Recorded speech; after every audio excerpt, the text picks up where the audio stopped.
একদিকে বলা হয় ইরান নিষেধাজ্ঞায় নাস্তানাবুদ, অন্যদিকে এবার সামনে এলো এক ভয়ঙ্কর তথ্য। নাকি এখন ব্যালিস্টিক ক্ষেপণাস্ত্র, ড্রোন আর আধুনিক যুদ্ধাস্ত্র বিক্রি করছে। হ্যাঁ, ঠিকই শুনেছেন।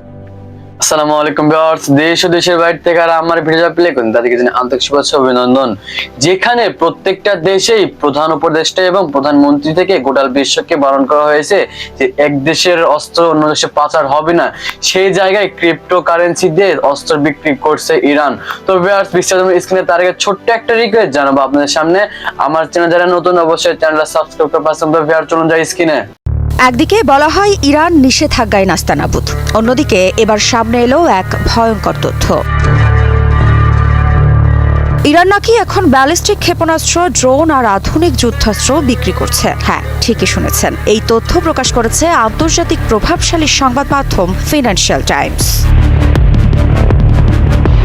ইরানের সরকারি প্রতিরক্ষা রপ্তানি সংস্থা মাইন্ডেক্স, যা সরাসরি দেশটির প্রতিরক্ষা মন্ত্রণালয়ের অধীনে, তারা নিজেদের ওয়েবসাইটে প্রকাশ্যে জানাচ্ছে তারা ক্ষেপণাস্ত্র বিক্রি করবে, ড্রোন বিক্রি করবে, যুদ্ধজাহাজ, রাডার, সামরিক প্রযুক্তি বিক্রি করবে। আর সবচেয়ে গুরুত্বপূর্ণ কথা, পেমেন্ট নেওয়া হবে ক্রিপ্টোকারেন্সিতে। চাইলে স্থানীয় মুদ্রা, এমনকি পণ্য বিনিময় করেও চুক্তি করা যাবে। অর্থাৎ ইরান এবার ক্ষেপণাস্ত্র বিক্রি করবে ক্রিপ্টোকারেন্সির বিনিময়ে।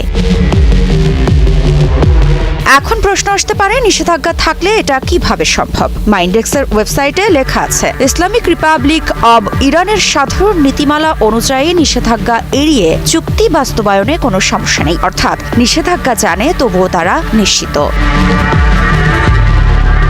মাইন্ডেক্স নতুন কোনো প্রতিষ্ঠান নয়, 1989 সাল থেকে কাজ করছে তারা। সরাসরি যুক্ত Iran ministry of defence and arm force logistic বা MODAFL এর সঙ্গে। এই MODAFL এর ওপরেই রয়েছে 2007 সাল থেকে মার্কিন নিষেধাজ্ঞা। তবে এখানেও কারণ ইরানের ক্ষেপণাস্ত্র কর্মসূচি, অস্ত্র রপ্তানি, বিদেশি সংঘাতে জড়িয়ে থাকার অভিযোগ।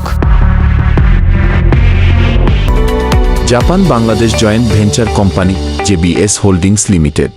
যুক্তরাষ্ট্র আগেই সতর্ক করেছে, যারা এই ধরনের সংস্থার সঙ্গে অস্ত্র লেনদেনে যাবে তারা পড়বে দ্বিতীয় পর্যায়ের নিষেধাজ্ঞায়। আন্তর্জাতিক ব্যাংকিং ব্যবস্থা থেকেও ছিটকে পড়তে পারে। আর সাম্প্রতিক মাসগুলোতে মার্কিন ট্রেজারি বিভাগ ইরান সংযুক্ত ক্রিপ্টো ও শ্যাডো ব্যাংকিং নেটওয়ার্কেও নিষেধাজ্ঞা দিয়েছে। কারণ একটাই, এই পথে ইরান তেল আর অস্ত্র বিক্রি করছে। তাহলে প্রশ্ন থেকেই যায়, কারা কিনছে এই অস্ত্র? কোন কোন দেশ বা গোষ্ঠী ক্রিপ্টো দিয়ে ক্ষেপণাস্ত্র কিনছে? নিষেধাজ্ঞা কি সত্যিই আর কাজ করছে না? নাম প্রকাশ্যে না এলেও বিশ্লেষকদের ধারণা, পশ্চিমা নিষেধাজ্ঞায় থাকা দেশ অথবা ইরান ঘনিষ্ঠ রাষ্ট্র ও গোষ্ঠীগুলোই এই অস্ত্রের সম্ভাব্য ক্রেতা। ভিডিওটা ভালো লাগলে অবশ্যই লাইক করুন, চ্যানেল সাবস্ক্রাইব করে অবশ্যই পাশে থাকেন। পরবর্তী ভিডিওটা পাওয়ার জন্য অবশ্যই অপেক্ষা করুন। আজকের মতন এই পর্যন্তই। আল্লাহ হাফেজ।